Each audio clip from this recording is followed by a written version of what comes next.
पांचवी रिपोर्ट हम जिन परिवर्तनों पर चर्चा कर रहे हैं उनमें से बहुत से परिवर्तनों का विस्तृत विवरण एक रिपोर्ट में दिया गया है जो सन 1813 में ब्रिटिश संसद में पेश की गई थी।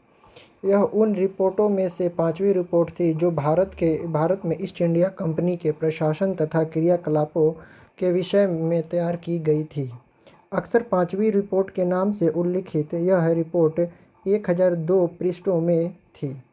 इसके 800 से अधिक पृष्ठ प्रशिष्टियों के थे जिनमें जमींदारों और रैयतों का अर्जियां, भिन्न भिन्न जिलों के कलेक्टरों के रिपोर्ट, राजस्व विवरणों से संबंधित सांख्यिकीय तालिकाएं और अधिकारियों द्वारा बंगाल और मद्रास के राजस्व तथा न्यायिक प्रशासन पर लिखित टिप्पणियां शामिल की गई थी।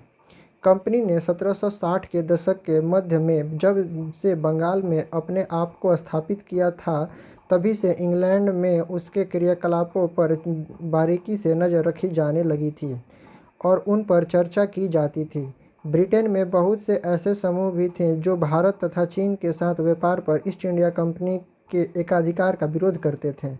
वे चाहते थे कि उस शाही फरमान को रद्द कर दिया जाए जिसके तहत इस कंपनी को यह अधिकार दिया गया था। ऐसे निजी व्यापारियों का संख्या बढ़ती जा रही थी जो भारत के साथ होने वाले व्यापार में हिस्सा लेना चाहते थे और ब्रिटेन के उद्योगपति ब्रिटिश विनिर्माताओं के लिए भारत का बाजार खुलवाने के लिए उत्सुक थे। कई राजनीतिक समूहों का तो यह कहना था कि बंगाल पर मिली विजय का लाभ केवल ईस्ट इंडिया कंपनी को ही मिल रहा है, संपूर्ण ब्रिटिश राष्ट्र को नहीं। कंपनी के कुशासन और अव्यवस्थित प्रशासन के विषय में प्राप्त सूचना पर ब्रिटेन में गर्मागर्म बहस छिड़ गई और कंपनी के अधिकारों के लोभ, लालच और भ्रष्टाचार की घटनाओं को ब्रिटेन के समाचार पत्रों में व्यापक रूप से उछाला गया। ब्रिटिश संसद ने भारत में कंपनी के शासन को विनियमित और नियंत्रित करने के लिए 18वीं शताब्दी के अंतिम दशकों में अनेक अधिनियम पारित किए। कंपनी को बाध्य किया गया कि वह भारत के प्रशासन के विषय पर नियमित रूप से अपनी रिपोर्ट भेजा करे और कंपनी के कामकाज की जांच करने के लिए कई समितियां नियुक्त की गई। पांचवी रिपोर्ट के ऐसी ही रिपोर्ट है जो एक प्रवर समिति द्वारा तैयार की गई थी। यह रिपोर्ट भारत में ईस्ट इंडिया कंपनी के प्रशासन के स्वरूप पर ब्रिटिश संसद में गंभीर वाद विवाद का आधार बनी। 18वीं शताब्दी के अंतिम दशकों में ग्रामीण बंगाल में क्या हुआ इसके बारे में हमारी अवधारणा लगभग 1.5 शताब्दी तक इस पांचवी रिपोर्ट के आधार पर ही बनती सुधरती रही। पांचवी रिपोर्ट में उपलब्ध साक्ष्य बहुमूल्य हैं, लेकिन ऐसी कि सरकारी रिपोर्टों को सावधानीपूर्वक पढ़ना और समझना चाहिए। हमें यह जानने की ज़रूरत है कि ये रिपोर्ट किसने और किस उद्देश्य से लिखी। वास्तव में आधुनिक शोधों से पता चलता है कि पांचवी रिपोर्ट में दिए गए तर्कों और साक्ष्यों को बिना किसी आलोचना के स्वीकार नहीं किया जा सकता। शोधकर्ताओं ने ग्रामीण बंगाल और औपनिवेशिक शासन के बारे में लिखने के लिए बंगाल के अनेक जमींदारों के अभिलेखागारों तथा जिलों के स्थानीय अभिलेखों की सावधानीपूर्वक जांच की है। उनसे पता चलता है कि पांचवी रिपोर्ट लिखने वाले कंपनी के कुप्रशासन की आलोचना करने पर तुले हुए थे। इसलिए पांचवी रिपोर्ट पर परंपरागत जमींदारी सत्ता के पतन का वर्णन अतिरंजित है और जिस पैमाने पर जमींदार लोग अपनी जमीनें खोते जा रहे थे उनके बारे में भी बढ़ा चढ़ाकर कहा गया है। जैसा कि हमने देखा है, जब जमींदारियां नीलाम की जाती थी तब भी जमींदार नए नए हथकंडे अपनाकर अपनी जमींदारी को बचा लेते थे और बहुत कम मामलों में विस्थापित होते थे। बेनामी का शाब्दिक अर्थ है गुमनाम है। हिंदी तथा कुछ अन्य भारतीय भाषाओं में इस शब्द का प्रयोग ऐसे सौदे के लिए किया जाता है जो किसी फर्जी या अपेक्षाकृत महत्वहीन व्यक्ति के नाम से किए जाते हैं और उनमें असली फ़ायदा पाने वाले व्यक्ति का नाम नहीं दिया जाता। लठियाल का शाब्दिक अर्थ है वह व्यक्ति जिसके पास लाठी या डंडा हो। ये जमींदार के लठैत यानी डंडेबाज पक्षधर होते थे। अंडुल राजमहल ऐसे राजमहल ये एक युगांत को दर्शाने वाले अवशेष हैं। जमींदारों के रहन सहन की पतनोन्मुख वैभवशाली जीवनशैली पर बनी सत्यजीत राय की प्रसिद्ध फिल्म जलसाघर की शूटिंग इसी कुंडली राजमहल में की गई थी।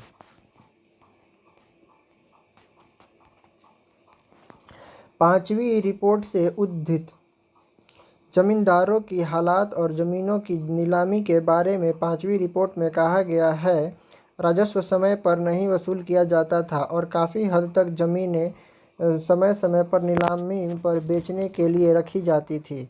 स्थानीय वर्ष 1203 तदनुसार 1796 से 97 में बिक्री के लिए विज्ञापित ज़मीन की निर्धारित राशि जुम्मा 28,70,061 सिक्का रुपये थी और वह वास्तव में 17,90,416 रुपये में बेची गई और 14,18,756 रुपये की राशि जुम्मा के रूप में प्राप्त हुई। स्थानीय सनवत 1204 तदनुसार 1797 से 98 में 26,66,191 सिक्का रुपये के लिए ज़मीन विज्ञापित की गई। 22,74,076 सिक्का रुपये की ज़मीन बेची गई और क्रय राशि 21,47,580 सिक्का रुपये थी। बाकी दारों में कुछ लोग देश के बहुत पुराने परिवारों में से थे। ये थे नदियाँ, राजशाही, बिशनपुर, सभी बंगाल के जिले आदि के राजा। साल दर साल उनकी जागीरों के टूटते जाने से उनकी हालत बिगड़ गई। उन्हें गरीबी और बर्बादी का सामना करना पड़ा और कुछ मामलों में तो वो सार्वजनिक निर्धारण की राशि को यथावत बनाए रखने के लिए राजस्व अधिकारियों को भी काफ़ी कठिनाई उठानी पड़ी। जिस लिहाज में साक्ष्य अभिलिखित किया गया है उससे आप रिपोर्ट में वर्णित तथ्यों के प्रति रिपोर्ट लिखने वाले के रुख के बारे में क्या सोचते हैं? आंकड़ों के जरिए रिपोर्ट में क्या दर्शाने की कोशिश की गई है? क्या इन 2 वर्षों के आंकड़ों से आपके विचार से किसी भी समस्या के बारे में दीर्घकालीन निष्कर्ष निकालना संभव होगा? चर्चा कीजिए। आपने जमींदारों के हाल के बारे में भी अभी जो कुछ पढ़ा है उसकी तुलना अध्ययन 8 में दिए गए विवरण से कीजिए। कुदाल और हल। आइए अब हम अपना ध्यान बंगाल की गीली ज़मीनों से हटाकर सूखे अंचलों पर और अस्थायी कृषि के क्षेत्र से हटाकर झूम कृषि के क्षेत्र पर केंद्रित करें। आप उन परिवर्तनों को देखेंगे जो कृषक अर्थव्यवस्था की सीमाओं से के बाहर की ओर विस्तार होने से आए, जिससे राजमहल की पहाड़ियों के इलाके में स्थित जंगल और चारागाह उस अर्थव्यवस्था में समा गए। आप यह भी देखेंगे कि इन परिवर्तनों का विवरण इस क्षेत्र के भीतर तरह तरह के झगड़े झंझट कैसे उत्पन्न हुए। राजमहल की पहाड़ियों में 19वीं शताब्दी के प्रारंभिक वर्षों में बुकानन ने राजमहल की पहाड़ियों का दौरा किया था। उनके वर्णन के अनुसार ये पहाड़ियाँ अभेद लगती थी। यह एक ऐसा खतरनाक इलाका था जहाँ बहुत कम यात्री जाने की हिम्मत करते थे। बुकानन जहाँ कहीं भी गया वहाँ उसने निवासियों के व्यवहार को शत्रुतापूर्ण पाया। वे लोग कंपनी के अधिकारियों के प्रति आशंकित थे और उनसे बातचीत करने को तैयार नहीं थे। कई उदाहरणों में तो वे अपने घर बार और गांव छोड़कर भाग गए थे। ये पहाड़ी लोग कौन थे? वे बुकानन के दौरे के प्रति इतने आशंकित क्यों थे? बुकानन की पत्रिका में हमें 19वीं शताब्दी के प्रारंभिक वर्षों में इन लोगों की जो तरस खाने वाली हालत थी उसकी झलक मिलती है।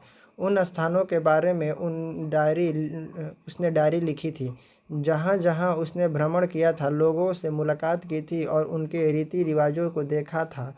यह पत्रिका हमारे मस्तिष्क में उनके प्रश्न खड़े करती है, किंतु यह हमेशा हमें उत्तर देने में सहायक नहीं होती।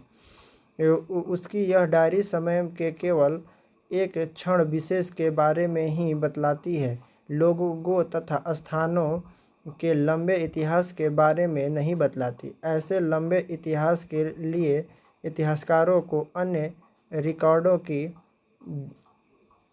ओर मुड़ना होगा। यदि हम 18वीं शताब्दी के परिवर्तित दशकों को राजस्व अभिलेखों पर दृष्टिपात करें तो हम जान लेंगे कि इन पहाड़ी लोगों को पहाड़ियाँ क्यों कहा जाता था। वे राजमहल की पहाड़ियों में के इर्द गिर्द रहा करते थे। वे जंगल की उपज से अपनी गुजर बसर करते थे और झूम खेती किया करते थे। वे जंगल के छोटे से हिस्से में झाड़ियों को काटकर और घास फूस को जलाकर ज़मीन साफ कर लेते थे और राख की पोटाश से उपजाऊ बनी ज़मीन पर ये पहाड़ियाँ लोग अपने खाने के लिए तरह तरह के दालें और ज्वार बाजरा उगा लेते थे। वे अपने कुदाल और ज़मीन को थोड़ा खुरेच लेते थे, कुछ वर्षों तक उस साफ़ की गई ज़मीन में खेती करते थे और फिर कुछ वर्षों के लिए परती छोड़कर नए इलाके में चले जाते थे, जिससे कि उस ज़मीन पर खोई हुई उर्वरता फिर से उत्पन्न हो जाती थी। बुकानन कौन था? फारसीसी बुकानन एक चिकित्सक था जो भारत आया और बंगाल चिकित्सा सेवा में 1794 से 1815 तक कार्य किया। कुछ वर्षों तक वह भारत के गवर्नर जनरल लॉर्ड बेलेस्ली का शल्य चिकित्सक रहा। कलकत्ता वर्तमान में कोलकाता के अपने प्रवास के दौरान उसने कलकत्ता में एक चिड़ियाघर की स्थापना की जो कलकत्ता अलीपुर चिड़ियाघर कहलाया। वे थोड़े समय के लिए वानस्पतिक उद्यान के प्रभारी रहे। बंगाल सरकार के अनुरोध पर उन्होंने ब्रिटिश ईस्ट इंडिया कंपनी के अधिकार क्षेत्र में अपने वाली भूमि का विस्तृत संरक्षण किया। 1815 में वह बीमार हो गए और इंग्लैंड चले गए। अपनी माता की मृत्यु के पश्चात वे उनकी जायदाद के वारिस बने और उन्होंने उनके वंश के नाम हैमिल्टन को अपना लिया, इसलिए उन्हें अक्सर बुकानन हैमिल्टन भी कहा जाता है।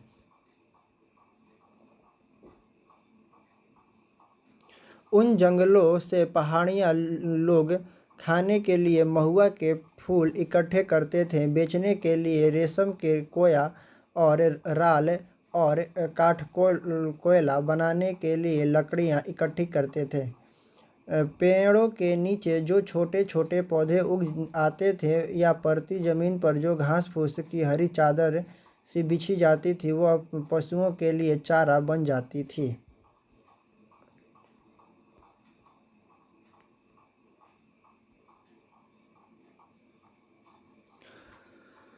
राजमहल की पहाड़ियों में स्थित एक पहाड़ी गांव का चित्र जो 1782 में विलियम होजेज द्वारा चित्रित किया गया था।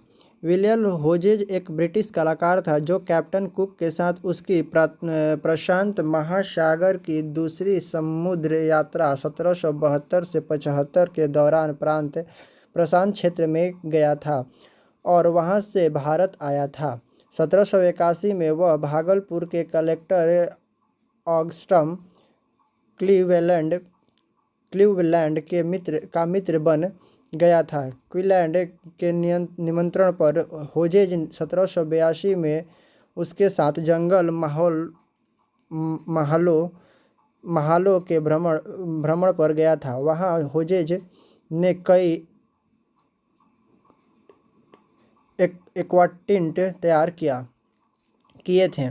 उस समय के अनेक चित्रकारों की तरह होजेज ने भी बड़े सुंदर सुंदर रमणीय दृश्यों की खोज की थी। उस समय में चित्रोपम दृश्यों की खोजी कलाकार स्वच्छतावाद की विचारधारा से प्रेरित थे।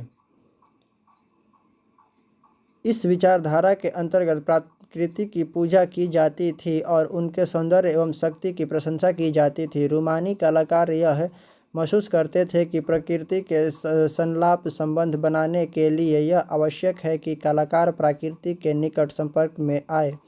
अपने ग्रामीण गीतों के प्रतीक प्रकृति का चित्रण करे, आधुनिक कृत्रिम सभ्यता से दूषित न हो, अज्ञात भूदृश्यों को खोजे और छाया एवं प्रकाश के अलौकिक आनंद का लाभ उठाए। प्राकृतिक के इन्हीं रहस्यों की खोज में ही होजेज ने राजमहल की पहाड़ियों का भ्रमण किया था। उसने समतल, सपाट भूखंड, नीरस लगे जबकि विविधतापूर्ण ऊंची नीची उबड़ खाबड़ जमीन में सुंदरता के दर्शन हुए। औपनिवेशिक अधिकारी जिन भूदृश्यों को भयंकर तथा उजाड़, उपद्रव, जंगली लोगों का निवास स्थल मानते थे, वे दृश्य होजेज की चित्रकारी में मनमोहक और रमणीय दिखाई देते हैं।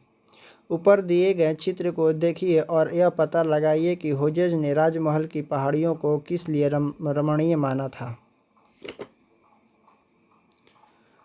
एक्वाटिंट ताम्रपट्टोत्कीर्ण एक ऐसी तस्वीर होती है जो ताम्रपट्टी में अम्ल की सहायता से चित्र के रूप में कटाई करके छापी जाती है।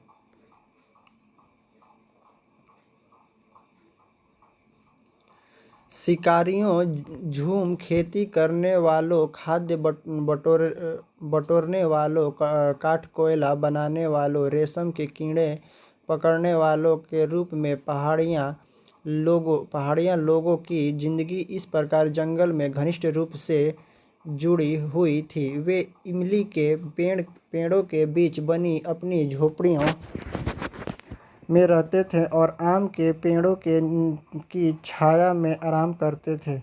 वे पूरे प्रदेश को अपनी निजी भूमि मानते थे और यह भूमि उनकी पहचान और जीवन का आधार थी। वे बाहरी लोगों के प्रवेश का प्रतिरोध करते थे। उनके मुखिया लोग अपने समूह में एकता बनाए रखते थे, आपसी लड़ाई झगड़े निपटा देते थे और अन्य जनजातियों तथा मैदानी लोगों के साथ लड़ाई छिड़ने पर अपनी जनजाति का नेतृत्व करते थे। इन पहाड़ियों को अपना मूलाधार बनाकर पहाड़िया लोग बराबर उन मैदानों पर आक्रमण करते रहते थे जहां किसान एक स्थान पर बसकर अपनी खेती बाड़ी किया करते थे। पहाड़ियों द्वारा आक्रमण ज़्यादातर अपने आप को विशेष रूप से अभाव या अकाल के वर्षों में जीवित रखने के लिए किया जाता था। साथ ही यह हमले मैदानों में बसे हुए समुदायों पर अपनी ताकत दिखलाने का भी एक तरीका था। इसके अलावा ऐसे आक्रमण बाहरी लोगों के साथ अपने राजनीतिक संबंध बनाने के लिए भी किए जाते थे। मैदान में रहने वाले जमींदारों को अक्सर इन पहाड़ियों मुखियाओं की नियमित रूप से खिराज देकर उनसे शांति खरीदनी पड़ती थी।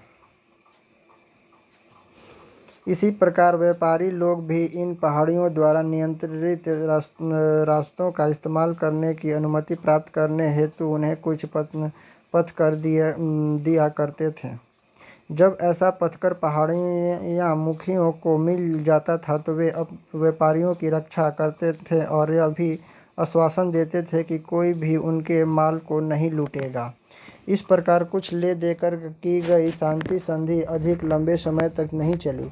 यह 18वीं शताब्दी के अंतिम दशकों में उस समय भंग हो गई जब स्थिर खेती के क्षेत्र में सीमाएं आक्रामक रीति और से पूर्वी भारत में बढ़ाई जाने लगी। अंग्रेजों ने जंगलों की कटाई सफाई के काम को प्रोत्साहित किया और जमींदारों तथा जोतेदारों ने प्रति भूमि को धान के खेतों में बदल दिया। अंग्रेजों के लिए अस्थायी कृषि का विस्तार आवश्यक था क्योंकि उससे राजस्व के स्रोतों में वृद्धि हो सकती थी, निर्यात के लिए फसल पैदा हो सकती थी और एक ऐसी अस्थायी सुव्यवस्थित समाज की स्थापना हो सकती थी। वे जंगल को उजाड़ मानते थे और वनवासियों को असभ्य, बर्बर, उपद्रवी और क्रूर समझते थे जिन पर शासन करना उनके लिए कठिन था। इसलिए उन्होंने यही महसूस किया कि जंगलों को सफाया करके वहां अस्थायी कृषि स्थापित करनी होगी और जंगली लोगों को पालतू और सभ्य बनाना होगा। उनसे शिकार का काम छुड़वाना होगा और खेती का धंधा अपनाने के लिए उन्हें राजी करना होगा। ज्यों-ज्यों अस्थायी कृषि का विस्तार होता गया, जंगलों तथा चरागाहों का क्षेत्र संकुचित होता गया। इससे पहाड़ी लोगों तथा अस्थायी खेतिहरों के बसे हुए गांवों में के बीच झगड़ा तेज हो गया पहाड़ी लोगों से पहले अधिक नियमित रूप से बसे हुए गांवों पर हमले बोलने लगे और ग्रामवासियों से अनाज और पशु छीन झपट कर ले जाने लगे। औपनिवेशिक अधिकारियों ने उत्तेजित होकर इन पहाड़ियों पर काबू की भरसक कोशिश की, परंतु उनके ऐसा करना आसान नहीं था। 1770 के दशक में ब्रिटिश अधिकारियों ने इन पहाड़ियों को निर्मूल कर देने की क्रूर नीति अपना ली और उनका शिकार और संहार करने लगे। तदुपरांत 1780 के दशक में भागलपुर के कलेक्टर ऑगस्टस क्लीलैंड ने शांति स्थापना की नीति प्रस्तावित की, जिसके अनुसार पहाड़ी मुखियाओं को एक वार्षिक भत्ता दिया जाना था और बदले में उन्हें अपने आदमियों का चाल चलन ठीक रखने की जिम्मेदारी लेनी थी।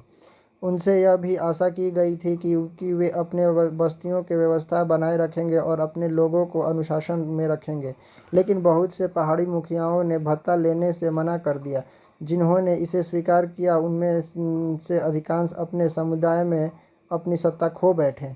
औपनिवेशिक सरकार के वेतन भोगी बन जाने से उन्हें अधीनस्थ कर्मचारी या वैतनिक मुखिया माना जाने लगा। जब शांति स्थापना के लिए अभियान चल रहे थे, तभी पहाड़ियों लोग अपने आप को शत्रुतापूर्ण सैन्य बलों से बचाने के लिए और बाहरी लोगों से लड़ाई चालू रखने के लिए पहाड़ों के भीतरी भाग में चले गए। इसलिए जब 1810 से 11 में की सर्दियों में बुकानन ने इस क्षेत्र की यात्रा की, तो यह स्वाभाविक ही था कि पहाड़ी लोग बुकानन को संदेह और अविश्वास की दृष्टि से देखते। शांति स्थापना के अभियानों के अनुभव का और क्रूरतापूर्ण दमन की यादों के कारण उनके मन में यह धारणा बन गई थी कि उनके इलाके में ब्रिटिश लोगों की घुसपैठ का क्या असर होने वाला है। उन्हें ऐसा प्रतीत होता था कि प्रत्येक गोरा आदमी एक ऐसी शक्ति के प्रतिनिधित्व कर रहा है जो उनसे उनके जंगल और ज़मीन छीनकर अपनी जीवन शैली और जीवित रहने की साधनों को नष्ट करने पर उतारू है। वस्तुतः इन्हीं दिनों उन्हें एक नए खतरे की सूचना मिलने लगी थी और वह था संथाल लोगों का आगमन। संथाल लोग वहाँ के जंगलों का सफाया करते हुए, इमारती लकड़ी को काटते हुए, जमीन जोतते हुए और चावल तथा कपास उगाते हुए उस इलाके में बड़ी संख्या में घुस चले आ रहे थे। चूँकि संथाल बासिंदों ने निचली पहाड़ियों पर अपना कब्जा जमा लिया था, इसलिए पहाड़ियों को राजमहल की पहाड़ियों में और भीतर के ओर पीछे हटाना पड़ा। पहाड़िया लोगों अपनी झूम खेती के लिए कुदाल का प्रयोग करते थे, इसलिए यदि कुदाल को पहाड़ियों जीवन का प्रतीक मान लिया जाए, तो हल को नए बासिंदों संथालों की शक्ति का प्रतिनिधि मानना होगा। हल और कुदाल के बीच की यह लड़ाई बहुत लंबी चली।